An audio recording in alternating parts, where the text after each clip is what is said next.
comments. This is scintillating viewing for everybody. I know.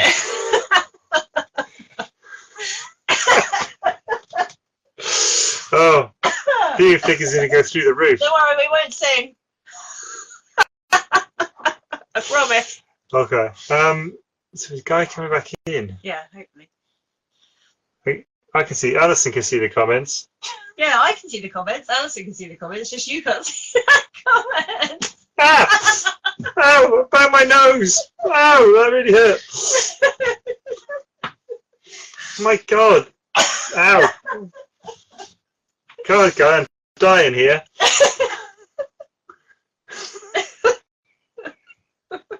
This is comedic for all the wrong reasons. Where is he? Bloody amateurs. You're putting up. Well, I'm here.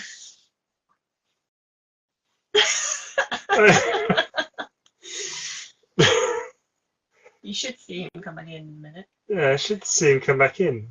I see him come in. Oh, there he is. Right. Yeah, add you now, guy. Right, ready? Add. Come on. Come on. 15th time lucky, everybody. Oh, he's there. He's there. He's in. He's coming, I think.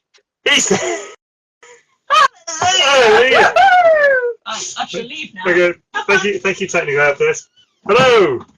All right, mate. G'day. G'day. What's occurring? Oh dear, oh dear. Should I be concerned now, being a crocodile and you being a Dundee? No, it's fine. Well, we'll see how it goes. But maybe. But I'm going to have to rely on you the comments. I don't seem to have any comments, which doesn't help, but I know there were lots of comments while we were trying to get online. And I would like to thank everyone who's actually stayed. Yeah, thanks for that. I can't give you back those last 15-20 minutes of your life, but hopefully we can make the next 15 to 20 minutes entertaining and worth it. How do you feel being stuck out there for all that time? I just didn't know how to get you into the call. I just didn't know what to do. Every time I pressed add you, it just said declined, and I was pretty sure you weren't doing anything. You just wasn't doing it. Just Facebook being a bum. I kept getting an invite to join the Fit and Fab channel. Is that something you're associated with? The Fit and Fab channel? No. Yeah. I can't. You know, I can't. I don't know what else you do on your phone, so I can't. I can't comment on what Fit and Fab do. So No, I mean I couldn't join that because obviously, you know, I look part, but. Well, you do look very Dundee-esque. I could imagine you living in the bush. I have been. I've been bush. It's, you know, all the buttons. The hair's gone off my chest. It's burnt off in the sun. Okay. These are genuine crocodile bite marks. You know, it's been rough. I remember going to you. I remember it well. It's been, you know, tough. Okay, well, welcome to Film Club, everyone. Where Guy and I go back to the 80s to go hire a film. This week's theme is, it was difficult to categorize these films, but in the end I decided films where the snake gets it, because there are, you know, bad ends for snakes in both these films. So I thought that was one of the big common themes in both of these films. That's what we went for. So I'm Alan Meredith, writer of a few delusional fantasy books and horror stories. Currently working on a book called Valhalla about someone who gets run over by a car and thinks that they've exchanged their life, you know, ability to come back from the dead, to a Norse god Odin, or the Norse god Odin, on the kind of deal that this person would live a warrior's life in the modern day. Really enjoying writing it, just haven't got enough time to do enough words, to be honest. How about you, Guy? What are you up to? What am I up to? Well, apart from getting mauled by crocodiles, and advertising Foster's beer, obviously. So, yeah, so I'm Guy Gardner, but I'm not fighting crocodiles and drinking beer. I do write books, two to date, well, a couple that I don't speak about, but two actual published ones. One is called The Mirror Game, set in the 1920s. It's a detective novel, really, with a few twists and turns, sort of like a darker, cozy crime, I guess. And the second one I wrote is sort of set even further back in history, in the 1890s, about a young lad who learns to become a thief, and then has to track his mum down, who disappears, and it takes him all over Europe. And that one's called The Apprentice Thief, appropriately enough. And at the moment, I'm trying to work my way through writing a psychological thriller about a forensic psychologist who quits. He has a traumatic experience, and he quits the whole thing and moves out of London away. But there's one person they put behind bars that won't let him go, and that's where I am with that. And I'm loving and I got to say, I've got to take my hat off if I had one, or maybe you can take your hat off to Donna, who's recently published The Disappearance of Peter Markham. Hopefully I've said that title right. So he's doing really well from what I've seen. So yeah, hats off to you, Donna. Are we getting any comments in, Guy? I'm going to have to rely on you for the comments because I'm getting none. Let's have a look. Donna said, "Good God, it gets worse." Alison said, "At least it wasn't the Just Fans page." Is there any more? I'm not sure what else there is. I think that's the main ones. Oh, okay, that's up to date. So I have to rely on you for the comments. I think for some reason I never get the comments, but okay. I think we should get into snacks. Did you get any 80s snacks? Because there's no point having a film if you haven't got any snacks to eat. No, I haven't. Well, what I've done, so I've now disappeared myself from the screen. I'm not going to mess around with this too much. Here. All I've got is I've diluted it all down to just drinking Foster's, which I've been doing most of the day, in honour of Paul Hogan, who did advertise Foster's. He sort of got famous for that. So I've diluted everything down to that, basically, can after can of Foster's. Okay, the amber nectar, I remember.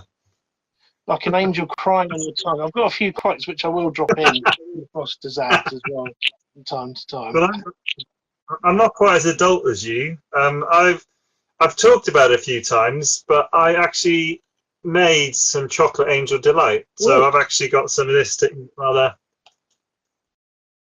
I think crocodiles generally live on a meat-based diet unless they ate someone eating a lot of chocolate. Oh, them! No! Come back, guys! God! What's he pressed? This person is able to because of technical issues. Oh my God! Okay, guys. Well, I reckon you should go. Come back in again. I'm gonna crack on. I think. I was adding you. Hopefully you're back. We should have done Gremlins this week. I think Gremlins would have been much more appropriate. I'm going to keep trying to add Guy in, but I'm going to make a start on this, and I'm going to keep trying to add Guy in. Hopefully I can get him in a minute, because I've got the first choice of these two films. Guy's going to propose the second one. I'm really hoping Guy's going to come back in. I think he pushed too many buttons there, checking the comments. I still can't see him coming in. I'm going to keep trying to add him if he comes in. First film I'm going to go for, I have to show only half of this, or I show the double bill. We're going to go for Romance in the Stone. I love this one because, one, the main character is an author, so always got to love a film where the main character is an author. But basically, it's an author who basically has nothing really in their life, to be honest, to speak of. They live alone with their cat. I think they dream of some exciting things happening, and they kind of live out those dreams through their novels. But when their sister, Elaine, gets kidnapped in South America, this author called Joan Wilder gets an opportunity to live I think Guys Back gets an opportunity to live this adventure lifestyle and live the part of the song. Did you? Did you? I don't know what you pressed. Don't press it again. No. It's so scary on my phone. I almost feel by just eating the Angel Delight in a very kind of like seductive way. That's very good. I think that's a bit too seductive, to be honest. I can't even focus anymore. Yeah, no, the vest is staying on. Don't worry, it's good. Yeah, don't worry, Donna. Don't worry, we've got a pact. It's in our contracts. We're not allowed to take anything off, so it's fine. Children are still awake at this time, so we can't do it. So I'm just going through my choice, Romance in the Stone. There was a sequel, Jewel of the Nile. And that's where we kind of nicked the song from, to be honest. I think that was the big song, so we decided to go for that. And thank you very much if you watched Big Kids on the Block, as we're now titled. It was Alison who's on the call as well, Sam, me and Guy. Guy's brilliant intro on the piano. It was fantastic. I think I enjoyed that the most. Yeah, definitely your ooh, can I touch you? That bit killed me. That was really funny. And I think it was good that we didn't try and do a duet through the medium of this where you can't get the timing, because that sounded like two cats having angry sex. It sounded like when we tried to do the other one. So I'm glad we didn't try and do that. There was a third film planned in this series because it did well. It was called The Crimson Eagle, and I think it was Jack and Joan later in life when they had kids. So a bit like I'm trying to remember one of the Mummy films. Was it The Mummy Returns or one of the later Mummy films where they had kids and stuff like that? I think it was a bit like that. It was never. Romance in the Stone came out in '84, which means we're looking at going to a video shop in probably about '86 to get this one. It was a PG, which is interesting. So we can talk a little bit about 80s PG. There's definitely a bit of 80s PG in there. It cost 10 million to make. So it had a reasonable budget and made 87 million. So it did well. It did well. Actually, going on the 80s PG, did you notice anything in this film you thought, wow, you wouldn't have that in a PG nowadays? No. Oh, I did. I can't believe this went past you, guys. There was boob in the first 30 seconds of this movie. Yeah. Right, that's it. I know it's kind of like... Yeah, go on. No. I was going to say, yeah, there is, and it must be the earliest boob, basically, for a lot of films. I know it's right up there with Carrie, I think. With the bathroom scene, really. Which is in the opening credits. But this is I think this was pre-credits boob. Yeah. It wasn't even opening credits boob. Yeah. I think they got round it a bit by saying, well, it was, I think her name was Angelina, actually. Yeah, Angelina was had a top on, but she was soaking wet, so basically she was there with a boob out. So yeah. Well, so definitely 80s PG thing.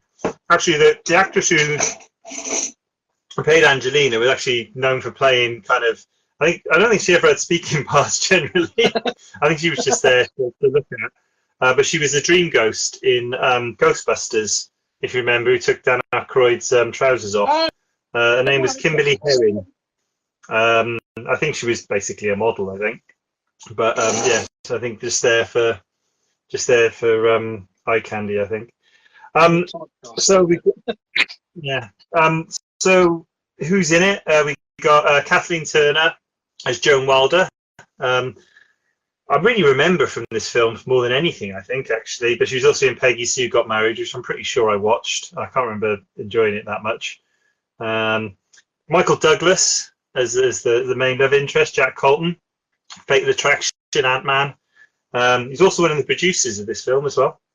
Danny DeVito as Ralph, who's an absolute star in this. Everyone remembers him from Taxi. If you're old enough, you remember him from Taxi. Yeah. He was the Penguin, Batman Returns. He was Matilda.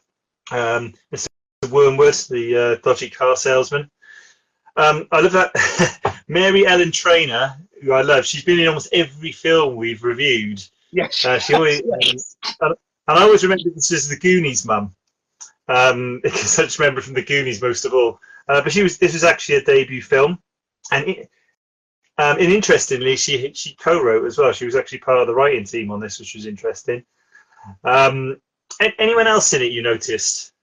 Those are my picks of the people I knew. I'm just trying to think if there's anyone I didn't actually notice anyone you didn't. I don't think, unless I missed something. I don't think we got the snake. The snake. I don't think the snake got a credit, unfortunately. Yeah. Or any of or any of the crocodiles, or I can't remember the crocodiles or what they were, or the alligators. I get confused. But yeah, they should have been in the credits too. Directed by Robert Zemeckis, and most people know Robert Zemeckis for the Back to the Future series, but he also did Who Framed Roger Rabbit, Forrest Gump.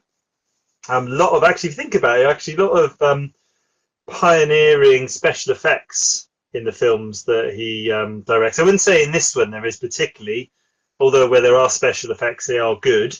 For example, the crocodile.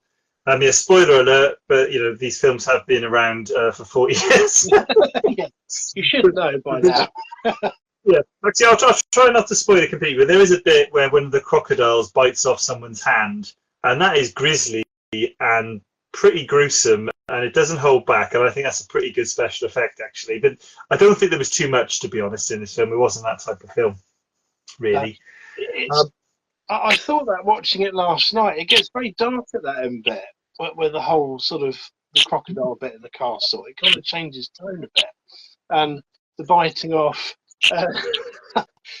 One thing I just have to say, because I will forget it, the poor guy, I mean the police guy, he gets in that scene, he gets his hand bitten off, he gets stabbed in the eye with a lit cigar, gets set on fire, and then to cap it all off, he goes crashing through a metal grate, gets eaten by a crocodile.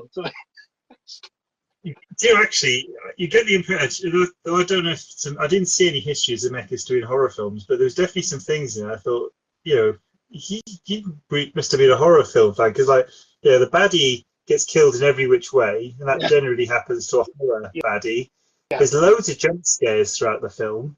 Right at the beginning, I think there's some jump scares. So I think there's a bit with a cat where Joan comes back to her apartment and it's been burgled, and then the cat jumps out on her, and there's like the really kind of harsh music, and it's like I almost mistook Zemeckis for another director, actually, because I was thinking, oh, he must have done some horror films or some scary films, but no, but it was definitely a big element to this film, which I don't think you'd have so much in films now.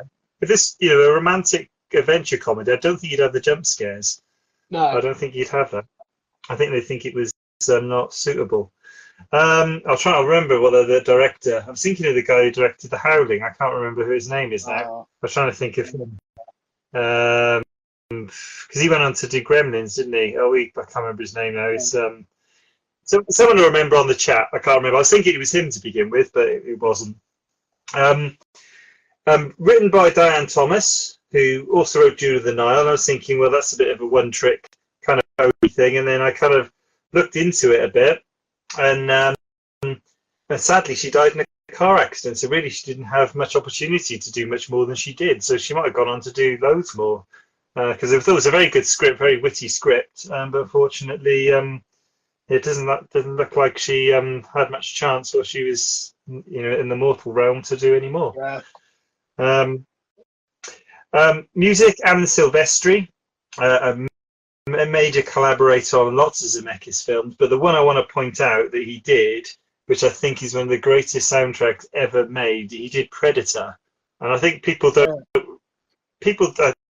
always think about, especially with films like Predator, people don't always think about how good the soundtrack is, but the soundtrack to that film is amazing. I've listened to that on Classic FM a few times, and it is fantastic. But a really good person to do the score, composer.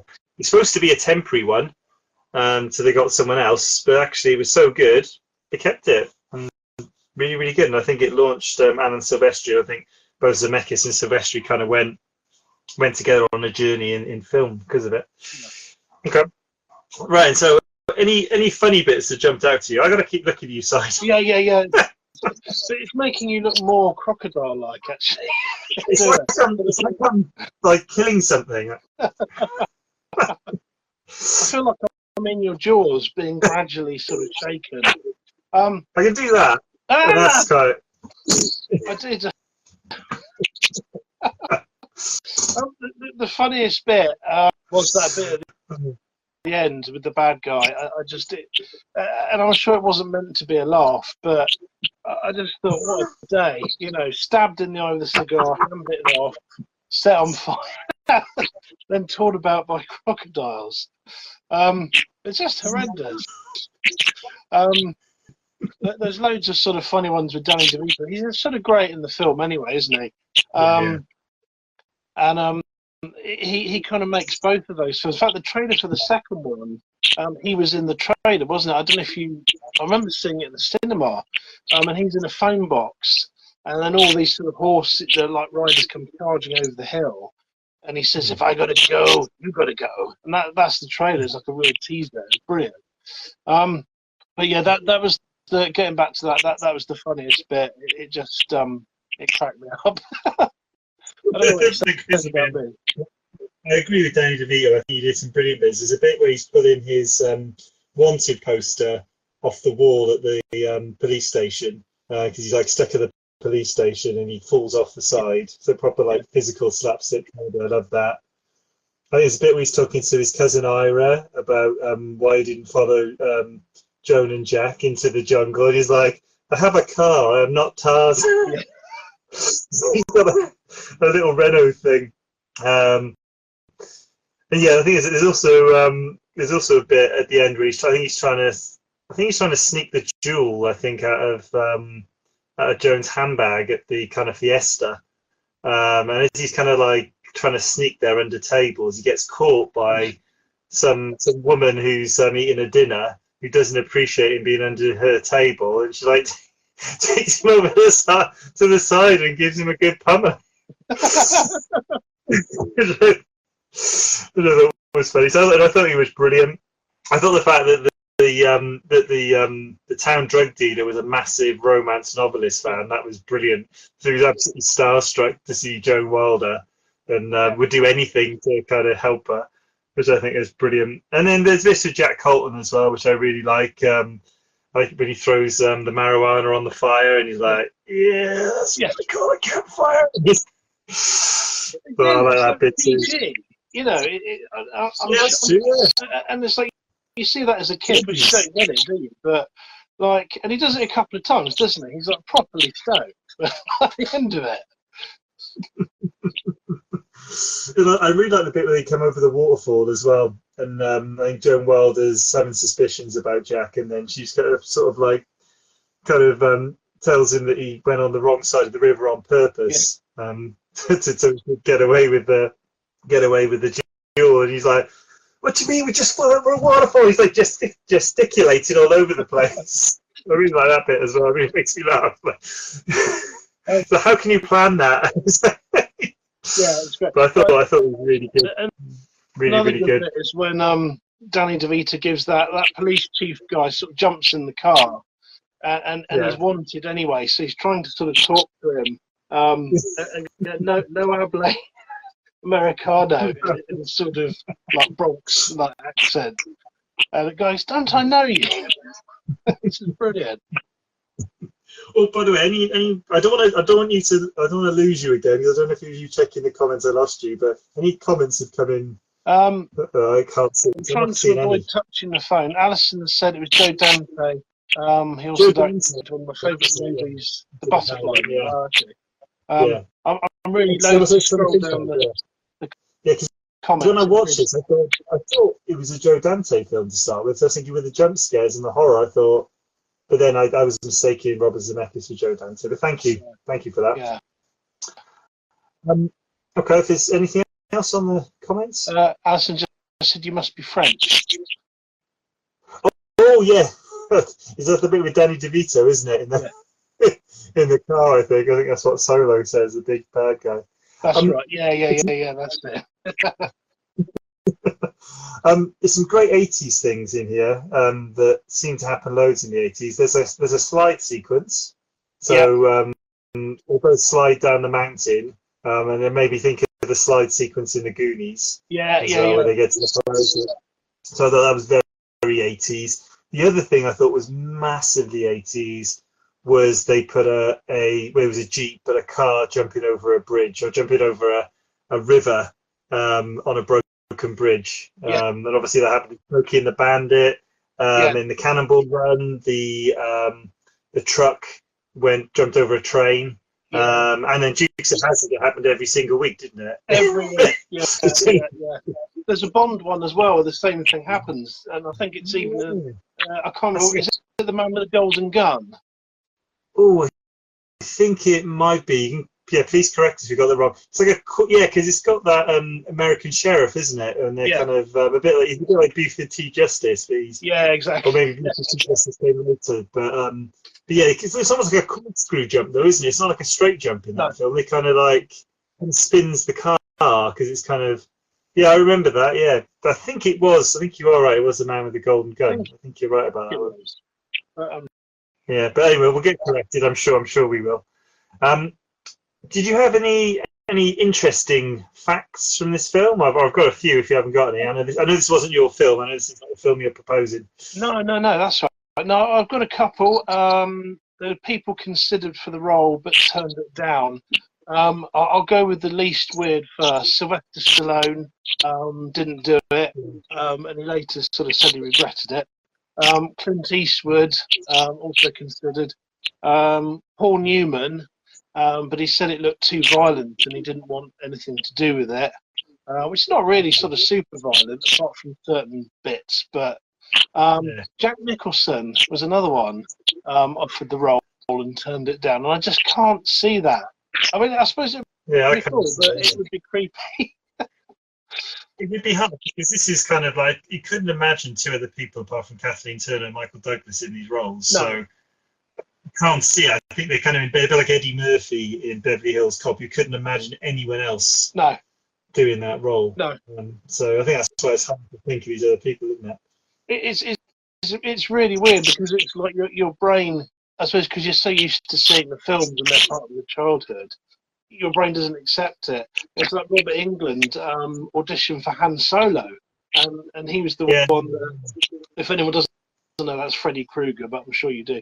So he auditioned for Han Solo. I just can't see it, and it's weird. Yeah, so, but I tried. I could sort of see. I guess I could see Clint Eastwood. He did all those Every Which Way But Loose, all those boxing ones, didn't he? But even so, it's always just going to be Michael Douglas, isn't it? It's the one that forever. Okay. I remember this one. I remember I recorded this one off the TV, thinking back on it. I had it for ages. One of those ones that never got taped over. Or if it did, it was by accident. I didn't mean to. Yeah. It made me remember that I had a typewriter once as well. It had a missing key. I think they're called key strikes. The actual bit inside the typewriter that actually makes contact with the ink and paper.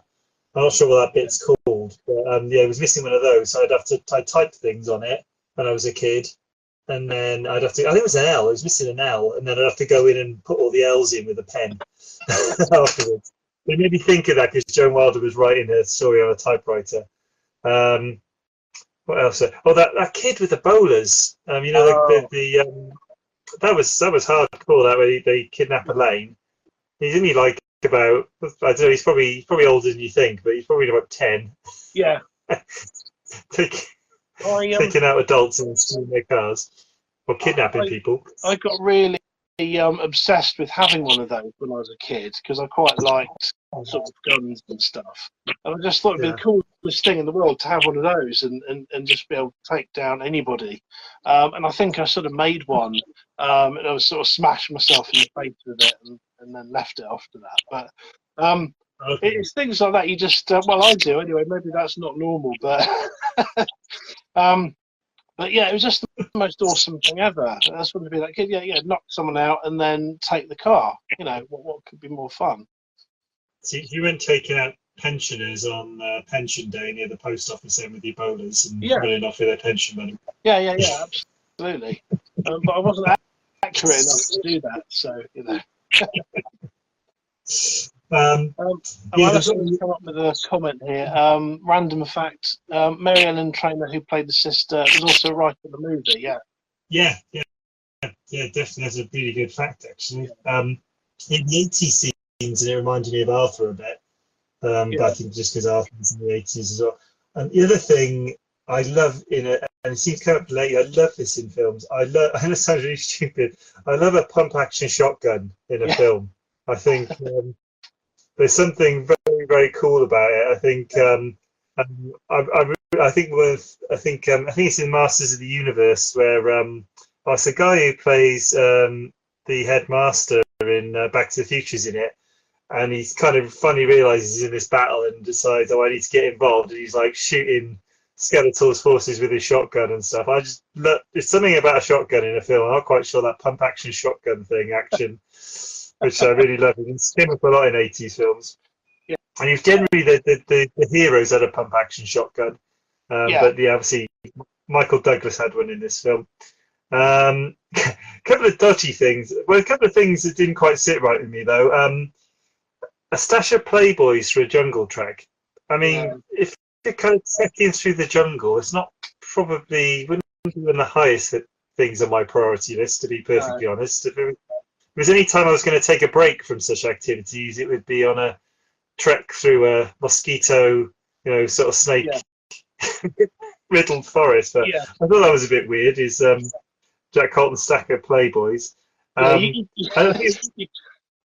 You could definitely use that time to mend your ways, couldn't you, rather than actually carting porn around?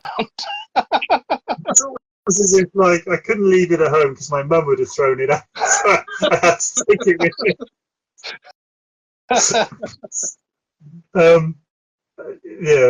That seemed a bit weird. And although I thought Douglas's and Kathleen Turner's connection or romantic connection was really good, it did seem a bit cringe. There's a bit where I think Michael Douglas, I think it's after the sliding scene, I think, and he comes down second. He like falls into her lap. Yeah. And when he comes out of the water, he's kind of looking at her leg, and he kind of licks his lips a little bit.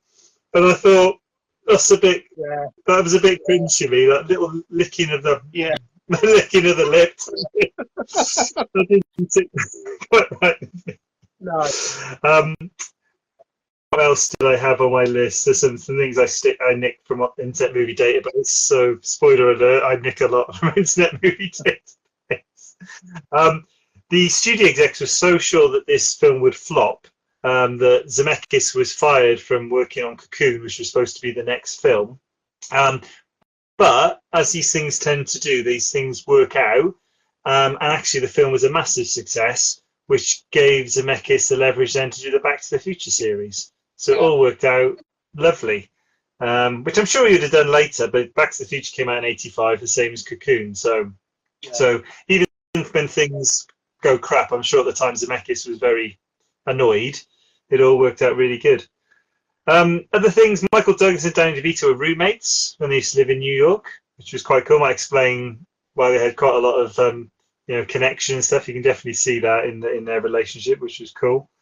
What else was there? Oh, Kathleen Turner's stunt double was someone called Jeannie Epper, and she was used using the mudslide scene actually. She was actually Linda Carter's stunt double as well from Wonder Woman, which was cool. But I think that's all I had actually on this one. I think I'm out of paper, and we still got an audience. Any more comments from the audience before we move over to your pitch for the film you want to rent? Anything else? No. Sam said Cocoon. Forget about that film. Not a favourite then. Well, Cocoon. Oh, I can't. That was Steve Guttenberg, wasn't it? I can't remember that being his favourite Cocoon. I'm not dying to do that one on Film Club, to be honest. No, it's all right. They did quite a few of them. The first one was all right, but they went downhill a bit really. But yeah, I'm Steve Guttenberg fan, but yeah, Cocoon wasn't one of my favourites. Well, there's one more while we're on crocodiles. Actually, there was on the Romancing the Stone one, they had a lot of trouble with the crocodiles, or I can't remember if it's crocodiles or alligators, whichever one. Yeah. One when Michael Douglas is holding that one by the tail, Yeah. it's a real crocodile. There's no animatronics. It's like hold this, and they wired its sort of snout together, hopefully in a relatively unpainful way for it. But it got that wire like off, and it disappeared. And the two guys went after it, and one of them got bitten and sort of pulled into the harbour, and the other one had to go and get him, and he sort of got quite badly mauled. And the only thing that saved his hand was he was wearing a watch, and the croc sort of bit that, and that kind of saved his hand completely going. I can't imagine him being that psyched to see someone with their hand bitten off at the end of the film. But yeah, they were just working with, maybe they didn't by that point have like the budget, because Michael Douglas got hit in the face loads of times doing that scene by this increasingly angry alligator. That would have been so funny, especially if they put like the that kind of slap sound effect in as well. That would have been hysterical. I'd have watched that. Well, brilliant. Okay. Anyway, it's over to you now. So we're going to go for your choice. I can put it up on camera. Nice. Yeah. Excellent. My nemesis. So, that was, I mean, again, this is one of my favourite movies as a kid. I just watched it over and over and over and over and over and over and over again. And yeah. Oh, blimey! Oh, God. God. I think we're related. That was lucky. You see the size. I was lucky. Of this fella. Not many people survive a croc attack. No. Well, I know what I'm doing, so it's all good. So a few bits around it. It was made quite cheaply. It was made. Where's my money here? It was made for $8 million. That's Australian dollars. So I don't quite know what that equates to, but it took 47 when it opened in Australia. And it sort of beat the other big films of the time, E.T. Being one of them. And then it grossed something like in the US, 174 million. It was absolutely massive. What I read was that it was the second highest grossing film of that year. Yeah. Only pipped by Top Gun, but only just. Yeah, that's right. Yeah, it's sort of absolutely huge, and no one sort of thought it would be like as big as it was. So a few people are in it. Paul Hogan, he started his life as he was painting the Forth Bridge, and as a young bloke, he was sort of amusing and entertaining, and he got thrown onto this TV show, I don't know what's our equivalent, sort of like a comedy sort of talent show. But he did really well, and that sort of propelled him sort of into the game, as it were. Linda Kozlowski, who I don't know that much about her actually. She did a few movies. I didn't see she did massive. I mean, she was in all the Crocodile Dundee ones, and he ended up marrying her. He sort of divorced his wife actually for her on the first sort of film. The guy that there's a couple of guys that I really like. There's a guy called John Mellon who played Wally, and it says here, in June 1980, Mellon's favourite pub, the Oaks at Neutral Bay, opened the John Mayland OBE bar in his honour. He continued to frequent the bar over the following decade, including his visiting the week before his death. And then it goes on to say Mellon died from cirrhosis and Neutral Bay. He really did sort of get stuck in. I'll just go through the actors first. A couple of interesting ones. The guy that's Neville Bell, a guy called David Gulpilil. I hope I said that right. Top fact is he taught Bob Marley to play the didgeridoo. It's pretty cool. He's also a well-known dancer, so he's a traditional dancer, and organised all sorts of dance tours, sort of promoting Australian art and all kinds of stuff. He was also a well-known writer. He wrote kids' books. yeah, he did a lot of good, really, basically, for indigenous, sort of dancers and painters and actors. Really interesting guy. And he sort of cropped up on a couple of films. Just did a lot of interesting stuff. The other guy is really interesting. The guy that plays Donk, so if nobody knows, he's the really big one. Steve Rackman. He's an English-born Australian actor. He's a professional wrestler. And so he's born over here. And yeah, he went by Steve Crusher Rackman. And he worked as a doorman before moving over to Oz. He wrestled World Championship Australia, and he made a good living at it. And as far as I know, the only film he did was sort of Crocodile Dundee. But he kind of really makes that film. He was in the second one as well. I don't know if he was in the third. He was definitely in the second one. Yeah, that's what. Yeah, he was. So Paul Hogan. So I'll go through the story then.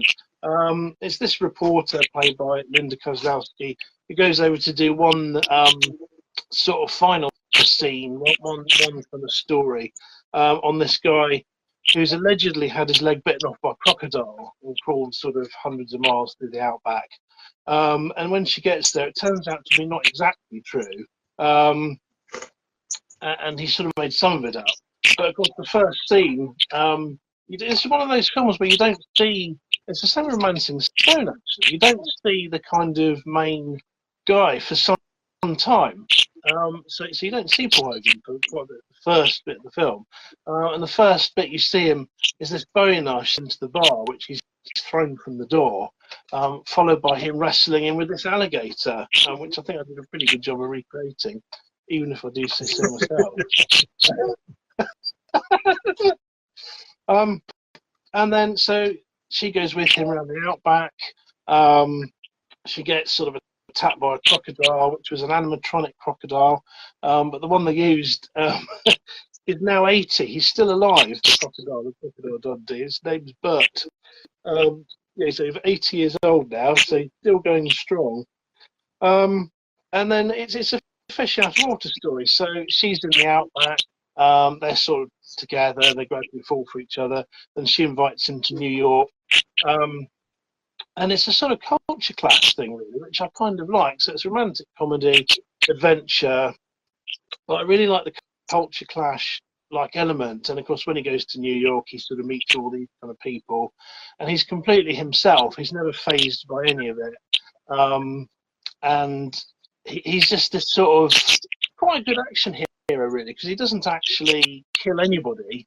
And he's just like this chill guy. He would go anywhere on the planet and sort of be at home, which kind of like it, actually. So let's have a look. So it won an Oscar. No, sorry, it was nominated for an Oscar. I don't know if it won, but best screenplay by Paul Hogan. Massively well received. In America, it had to have italics around crocodile in case the Americans thought it was actually about a crocodile. So when it was released, I don't know if it's on the DVD there, but yeah, it American. It is. Is it? I never noticed. It is. Yeah. That is amazing. Wow. That's basically just in case anyone thought it was only about a crocodile. Didn't sort of buy it, on the strength of that. So it's an awesome movie. So Paul Hogan, he started off. What's kind of interesting about this is that people sort of think that he wasn't that well known, but he actually was massively well known before he did the movie. So he started off. He did the sort of comedy sketch show for, but they seemed to get into advertising. And he did, his first thing was he advertised cigarettes. And I can't remember what the slogan was. It's something like, never mind, I'll have a Winfield. It's sort of like lighting up this. And it was like hugely sort of popular. So anything that happened, that would be the slogan, never mind, I'll have a Winfield. Then of course he did the Foster's ads over here, which I remember. I don't know if you remember them. You must do.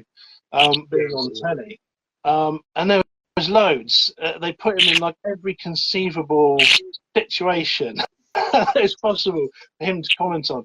So there's one where he's at the ballet, and it's a Struth. That guy's wearing no strides. There's one.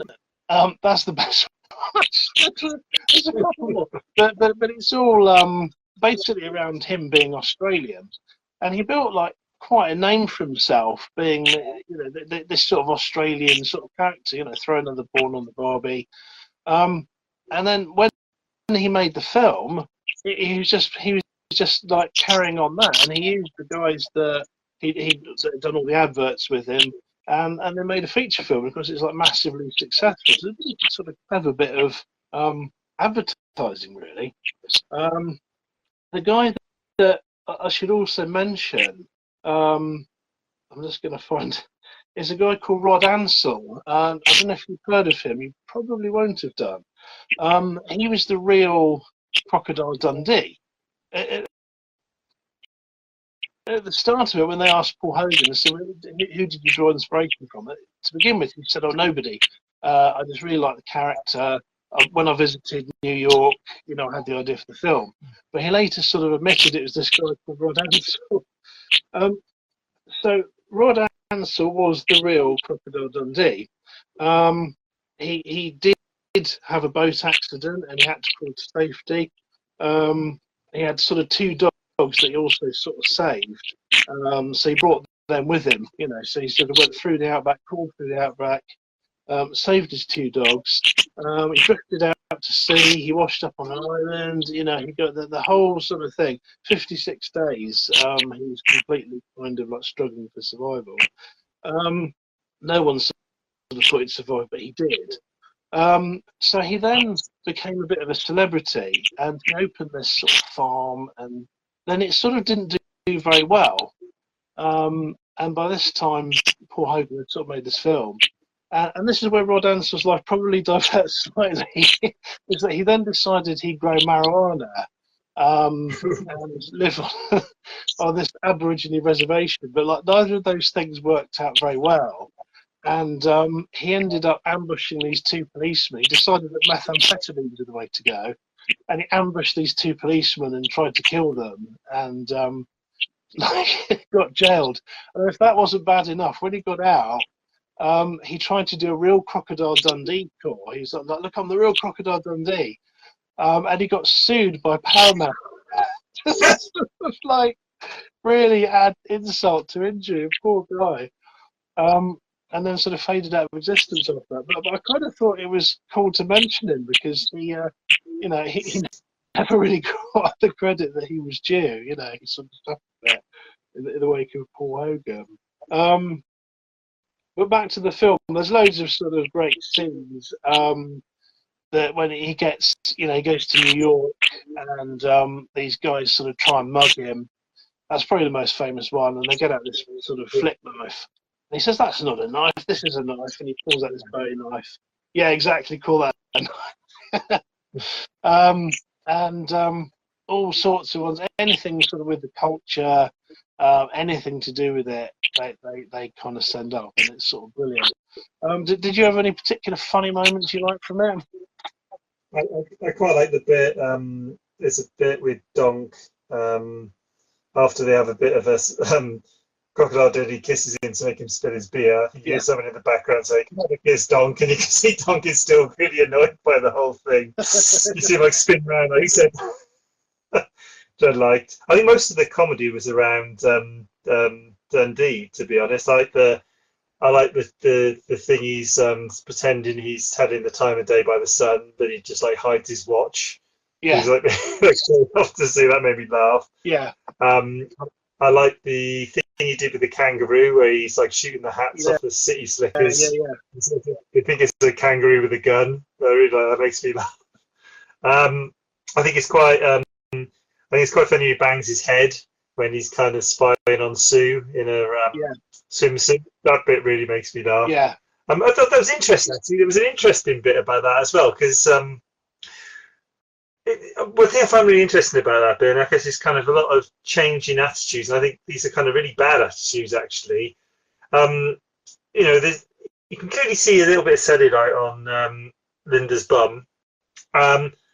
But it wasn't. They didn't change the lighting. They didn't go for a body double. They left it exactly as it is. And I'm sure at the time, Linda was probably one of the most fancied people in the world at the time this film came out. And I don't disagree with any of that. But I just thought it was interesting that I think if you had that same scene now, you'd either have a body double or it would be airbrushed. So I really like the honesty with that. You can still have you still have a sexy bum even with a little bit of cellulite on it. And I think that really kind of, I said it really jumped out at me, but that kind of really, I was just thinking, yeah, today that would be totally different. You'd have some studio exec, you gotta digitize that out. We can't have that on a film, and so, but I think that's wrong. I think that's going completely the wrong way. But I thought that was interesting in that bit. The other bit I found really funny was, oh sorry, do you want to talk about that bit? Was that? No, I totally agree. Yeah, I think that was great. And also, he was a good role model because he wasn't a particularly conventional, good-looking bloke. And he was quite a bit older. He was 46 when he did Crocodile Dundee. And he's quite sort of leathery looking, and but way more. I mean, they talked about, put it this way, they talked about remaking it a while ago, and they were going to use Chris Hemsworth. I just thought, it's like, it's just totally sort of not the point of it, and so I like that. Yeah, I think that's a good point. It's worth celebrating that, definitely. All the leathery men out there, obviously you and I are pretty leathery and tough. Yeah, I like the bit in the film where she asks him how old he is, and he's got no idea. The concept's completely alien to him, and he goes, I think he says he asked the tribal elder, and he said, I was born in the summer. So all he knows is he was born in the summer, but he just doesn't keep track of it, so it's just not important, which I really liked. I really like. It's not, and I agree as well, it's not important. So I like that as well. The other bit I found really funny was there's a bit where I think Sue asks Mick about how Nev finds his way in the dark, and he sort of says, "Oh, they've got like sixth sense. Some say they're telepathic," and then you hear Nev fall over a bush or something in the dark and swear straight afterwards, like completely negating all this kind of stuff that the Crocodile Dundee just said. He says so like, "Oh God, I hate the bush."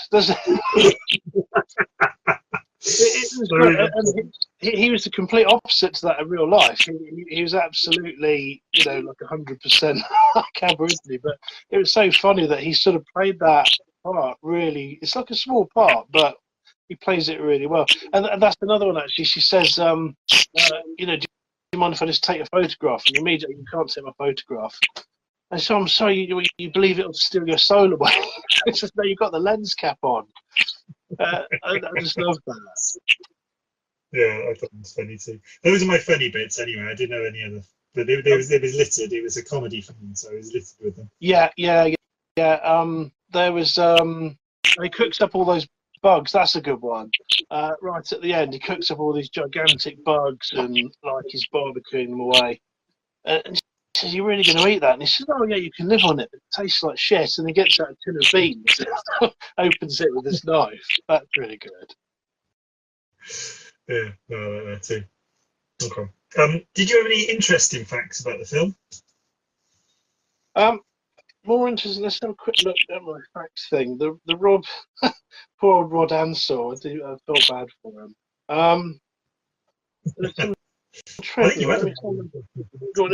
Most of the ones I had, I think. Yeah, go on. Shout me the ones you've got. I think he pretty near had them. Just a bit of a, just a bit of extension. Paul Hogan had no idea this was going to go international. No. He thought they were just going to make a film that was big in Australia. And the thing about Paul Hogan walking around New York saying "G'day," he said he did that himself. His first trip to Manhattan, which I quite liked.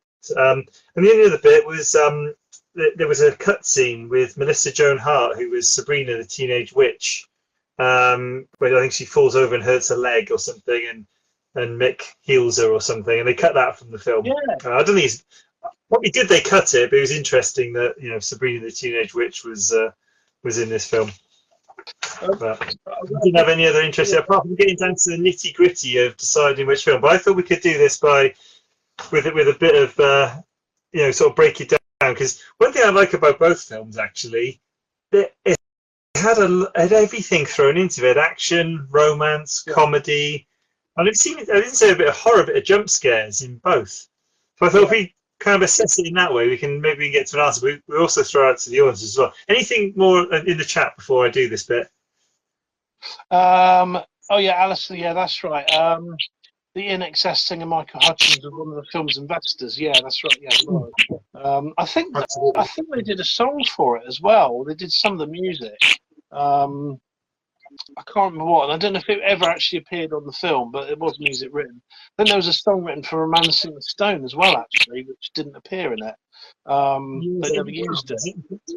Yeah, I don't want that guy. Eddie Grant, I'm Yeah. pretty sure he did the song for Romancing the Stone, which wasn't big. It wasn't like When the Going Gets Tough, which we obviously smashed out the park. Yeah, absolutely. Something to it. So on the action side, so what are you going for? Do you reckon, which had the better action? Do you think Crocodile Dundee or Romancing the Stone? Well, I think overall there's probably more action in Romancing the Stone. I'd have to go with that.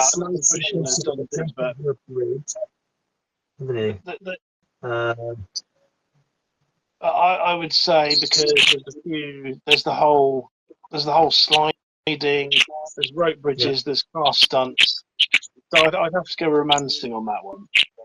The other thing I'd like to add in this is in Romancing the Stone, pretty much Kathleen Turner sorts out her own problems. She takes on and defeats the big bad guy solo on her own, mainly because Jack's holding on to a crocodile. But she does do it, and she successfully does it. Yeah. In Crocodile Dundee, although the main character, Linda, is a very independent woman, unfortunately, there's no situation in the film where she deals with it herself. Every time she's reliant on, whether it's in the city or whether it's in the Australian outback, it's always Crocodile Dundee who comes in to save the day. There's one bit on it, and I think they kind of missed a trick there because she does sort of take the plunge, because he's sort of quite sexist at one point, isn't he? And he says, "Oh, we'll make that ridge, by tomorrow lunchtime. You being Sheila and all." And she has a rifle, doesn't she? And she sort of shoots just by his foot, and then she, like says, sort of, "We'll see about that, whatever." She walks off, and it's like, "Yeah, that's awesome." And then he sort of follows her like a bit sort of creepily, a bit suspiciously. And then, but then he has to save her in the end. And if they changed that slightly, that would have been quite a good. I think that would have been better. Yeah, he saves her from the croc, and then even in New York, he saves her from the muggers. Yeah. So it's kind of like. Because anyway, it's a small thing. It doesn't ruin the film for me at all. But I think it was interesting that in Romancing the Stone, the Kathleen Turner, Joan Wells daughter's character does sort of her own shit, whereas so Sue needs Crocodile Dundee's help to sort out her, when she's in problems. So okay, so going action, we're going Romancing the Stone. Okay, right. What about on romance then? What do you think's got the better romance? Romancing the Stone or Crocodile Dundee? Well, I think for this, I'm going to go Crocodile Dundee with the romance. Actually, there's a line at Romancing the Stone. Is it that? Was it Jordan? No. It says something like, "Oh yeah, he kills the." I mean, I suppose that's another issue, isn't it? He like has those crocodile skin boots. It's obviously not an ideal thing, really. And he says, "Oh, it died in my arms," and she says, "There's nowhere I'd rather die." It's sort of that, and I thought, that I wish that line wasn't there. That's just slightly that put me off. Yeah, I think I agree with you. I think in Romancing the Stone, because it's kind of played like they're living the romance story, there is an element of that. But I actually prefer the development of the romance in Crocodile Dundee. It seems a lot realer, I think. I think they come from very different places and they learn a lot about each other. But because Crocodile Dundee is such a genuinely authentic person, the stuff that the social things he doesn't get don't make any difference at all. And actually his values are really, really strong. Yeah. That's exactly right. And their romance is sort of their relationship's tested a bit, isn't it? Because she does agree to marry. I can't remember his name. His real name is Mark Blum. I can't remember. In an 80s film, who's a dick, is called Richard. That's right. Yeah. It's bad, isn't it? So there's that thing of it all nearly falls apart for them, and they get it at the end. Whereas Romancing the Stone, it doesn't really. It kind of stays pretty constant. So yeah, I'd have to go Crocodile. I think with the romance, definitely. Okay, on the comedy stakes then, which one? What's got the best? Or had you chortling more? Apart from the scene in Romancing the Stone, that poor guy gets set on fire and burned. I might go Crocodile because there's loads of great sort of gags in it. The whole bidet scene as well, when they can't work out what the bidet's for, which apparently is wrong because there's no bidets in that hotel. They just put that there for sort of comedic effect. His hat as an ashtray when he's walking around. There's lots of little things like that all the time, and just the things that he says. So I might have to go Romancing there again. Sorry, Crocodile rather. I agree with you. I think most of my laughs in Crocodile Dundee in the first half of the film. Yeah. I don't laugh as much in the New York bit, but the first half of the film I think is brilliant. I think I'm gonna agree with you on this. It's a close one. I think this is very well matched, these films, so I'm gonna go with Crocodile on that one too. And then on jump scares. Oh, hi Nate. Hi buddy. The new person joining. There's only one jump scare, isn't there, with the crocodile scene, where there's a couple in Romancing, and there's a creepy snake one, there's a couple of crocodile ones, and the cat one at the beginning. So that's got Romancing's got more jump scares. Yeah, I'm going to go Romancing on the jump scares, which doesn't help because that's just 2-2. Yeah. Okay. Okay. So I think with that equality there, I'm going to stick with my choice. I'm just going to stick with Romancing. Yeah. I'm assuming you're sticking with Crocodile Dundee. Yeah, absolutely. I've got the hat. So it's over to the audience then. So what's the audience one? What are they saying? You'll have to help me here because I can't see the comments. Are we getting votes for Crocodile Dundee or Romancing the Stone? Which one are we going to spend our hard-earned £1.50 on? Alison said Romancing. Okay. No one else has said anything yet that I can see. Okay. So she may be the only one left. I'm amazed. She's lasted this long, but to be fair, she did join in with our video as well. So she's in the band now. She's got no choice. Okay, well, unless someone else races in to save Crocodile Dundee, which would be a new thing for Crocodile Dundee because he's not used to people coming in saving him. No, I think Romancing the Stone's the winner this week. Yeah, no one's coming in. Is there more coming in? No one's come in. It might be too late. We've announced a winner. It's Romancing the Stone. Sorry, guy. We'll get Crocodile Dundee next time. That's okay. There's one more factoid, and I've completely forgotten. One of the films had a weird sequel planned where they were going to get Beverly Hills Cop involved, and I can't remember which one it was. Because they both I have no had idea. sequels, but I can't find it. I just read it somewhere that they were going to. It might even have been Crocodile Dundee. Yeah, no, I think it. Hang on. I think it was. There was talk, of getting Eddie Murphy involved and doing a sort of mashup, Beverly Hills Cop, Crocodile Dundee. I can't see it. I can't imagine what it would be like. Weird. Maybe that's why they did the Crocodile Dundee in LA, which I've not seen. I've heard it's awful, so I'm going to leave it be. Crocodile Dundee 2, I like. I'm not going to touch Crocodile Dundee in LA. I've seen both of them. They did 3. Crocodile Dundee in LA is really. It's sort of the beginning bit is quite funny because they're together, and obviously he keeps doing stuff like he goes out fishing, but he just drops a stick of dynamite into the harbour, and all the fish float up. So it's a really funny bit. My hat's really chafing actually. It looked like Frankenstein when it's kind of dug into my. It actually looks like it's got another head sewn on. I think I do as well. Yes, Okay. so yeah, there's some funny bits, but it's no good. And the third one, I can't even remember. I have seen it. I'm going to put Yeah. this way back, a bit like Nugget from the first one. He wears it like that, doesn't Okay. he? So that's the end of tonight's show. Thank you very much for persevering through the first bit, and thank you very much for your comments. I think next time we're going to do summer films, which I think originally we talked about potentially being, or maybe we haven't. But I'm going to throw these out here. They might change, subject to change.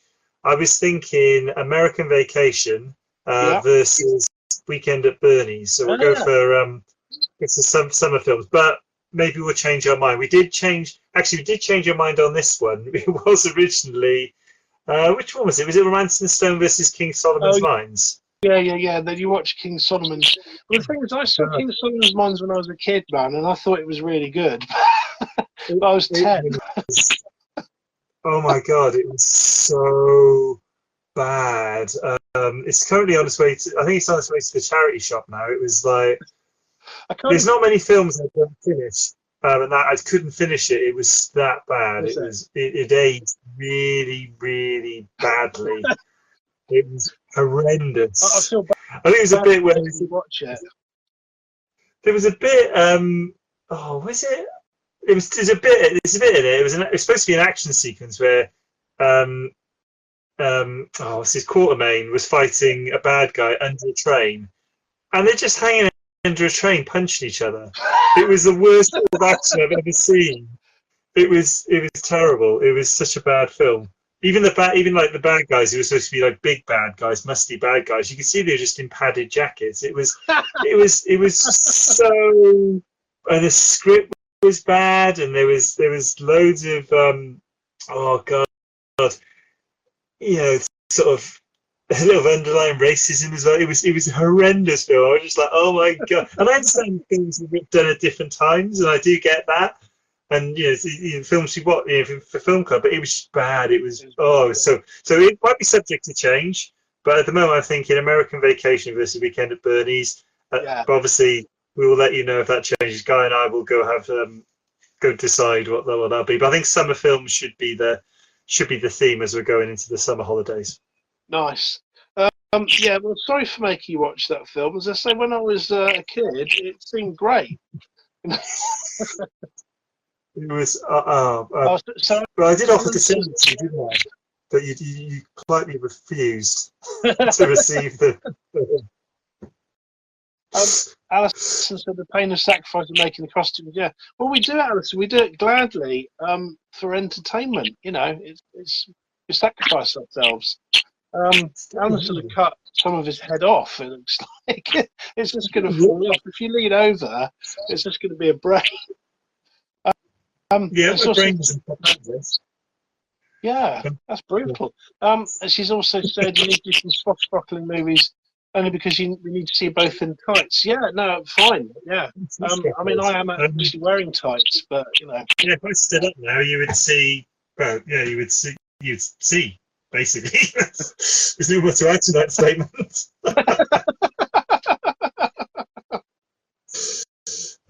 Okay. All right, swashbuckling. It's on the list. And if you want to suggest any, if you've actually got some ideas for swashbuckling films or summer films, please let us know, and we'll consider them, throw them into the melting pot, and come up with it. Thank you very much, Guy. Pleasure. I'm glad we got there in the end. Hopefully, I don't know what went wrong this week, but hopefully next time we do it, we don't have the same technical issues. But it was good fun as always, and thank you very much. And thanks for everyone watching as well. Take care, mate. Thanks. Okay.